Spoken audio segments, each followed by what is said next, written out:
Niantic is back at it again with Pokemon Go, here now with possibly the update that will have the most impact on the game since they changed the gym system almost a year ago. We'll be seeing the ability to add friends as a new feature later on this week. June 18th is when I record this, and with that, friends will be able to send other friends in-game items, earn some bonuses, and something we've all been waiting for, trade Pokemon. We're going to be as brief as we can, but fully explain all of this and how it all seems like it's gonna work.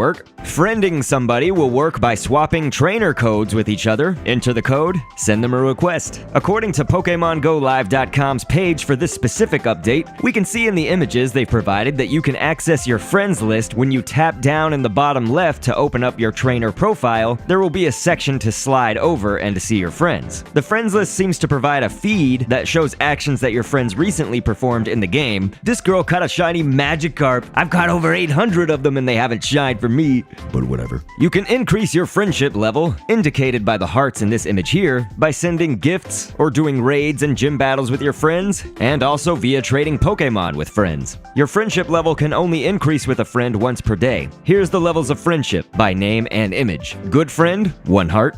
Great friend, 2 hearts. Ultra Friend, 3 hearts. See that trend so far, like Great Balls and Ultra Balls? And then all 4 hearts is a Best Friend. Once you achieve a friendship level over Good Friend, you'll get an attack bonus in gyms and raids, as well as bonus Premier Balls at the end of the raids, which I can only imagine will be huge when trying to do the legendary raids. Notice also that friendship levels will give you a Stardust discount. We're gonna talk about that later. Note that now when you spin a Pokestop or a gym's photo disc, you'll have a chance of receiving a gift that can go to friends. You can't open the gift yourself, so it must be sent to someone on your friends list. The gift will contain several items that your friend will receive, with a little in-game postcard that shows which Pokestop or gym you got the gift from. Some gifts will even come with a special egg that will hatch one of the Alolan forms of Pokemon. If unclear, they've said that sending these gifts will also increase your friendship levels. Now, trading can happen between trainers who are at least level 10 or higher, and you can only trade if you are physically nearby. You'll receive bonus candy for the Pokemon that you've traded away, which is even increased if the Pokemon you trade away was caught somewhere far apart from the Pokemon your friend is trading, i.e. like trading a West Coast and East Coast Pokemon. The trades are powered by Stardust, with some trades costing you more Stardust than others. An example of some higher cost trades would be for legendaries, shinies, or a Pokemon that's not currently in the other person's Pokédex, and they call those a special trade. And a special trade can only happen once per day between great friends or best friends. That's at least what the text says. I imagine that means that ultra friends could also do it. Why wouldn't they be able to?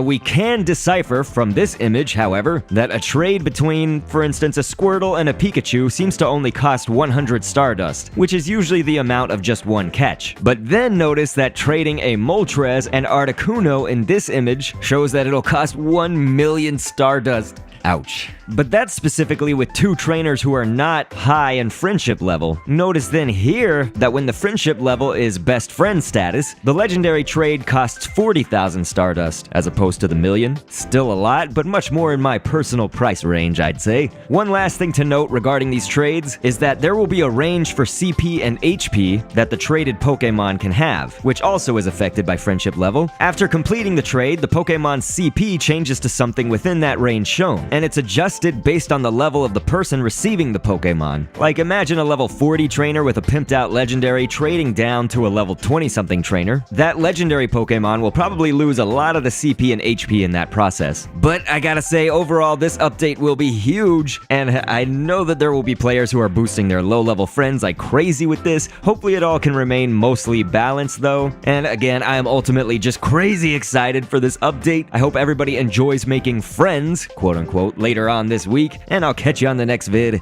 and thanks for viewing.